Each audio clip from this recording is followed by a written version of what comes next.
આગળ વધીશું વધુ એક મહત્વપૂર્ણ સમાચાર અત્યારે સામે આવી રહ્યા છે તેના પર નજર કરીએ। અમદાવાદની અંદર ગુરુકુલ વિસ્તારની અંદર આગ લાગ્યા હોવાની એક ઘટના પ્રકાશમાં આવી છે।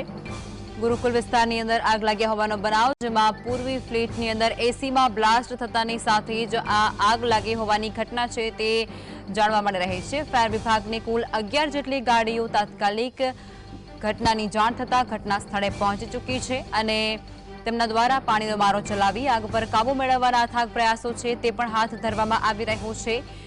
ત્યારે આ મુદ્દાને લઈ અને જાનહાનિના સમાચાર પણ અત્યારે સામે નથી આવી રહ્યા। ફ્લેટની અંદર એસીમાં બ્લાસ્ટ થતાની સાથે જ આ આગ લાગી હતી અને આગ લાગતાની સાથે જ તાત્કાલિક ફાયર વિભાગને જાણ કરવામાં આવી હતી। 11 જેટલી ગાડીઓ તાત્કાલિક ઘટના સ્થળે પણ પહોંચી ગઈ।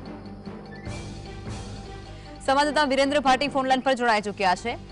વીરેન્દ્ર, અમદાવાદની અંદર પૂર્વ વિસ્તારમાં એક ફ્લેટની અંદર આગ લાગ્યા હોવાની ઘટના સામે આવી છે, શું છે સંપૂર્ણ વિગતો?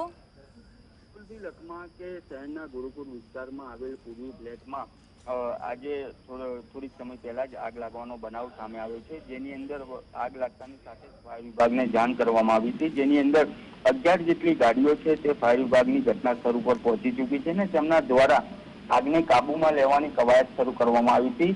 વિગતવાર જો લખમાં વાત કરવામાં આવે તો પૂર્વી ફ્લેટની અંદર એસીની અંદર બ્લાસ્ટ થયા હોવાની હાલ પ્રાથમિક રીતે જાણકારી મળી રહી છે અને ફાયર વિભાગની ગાડીઓ જે અત્યારે હાજર છે તેના દ્વારા આગને કાબુમાં લેવાની કવાયત શરૂ કરવામાં આવી છે। તેની સાથે સાથે આસપાસની ફ્લેટમાં રહેતા લોકો છે તેમને પણ ફ્લેટની નીચે ઉતારી દેવામાં આવ્યા છે અને જે સૂત્રો પાસેથી લખમાં માહિતી મળી રહી છે તેની અંદર જાણવા તે પણ મળી રહી છે કે સિલિન્ડરની અંદર બ્લાસ્ટ થયો હોવાની પણ વાત સામે આવી છે।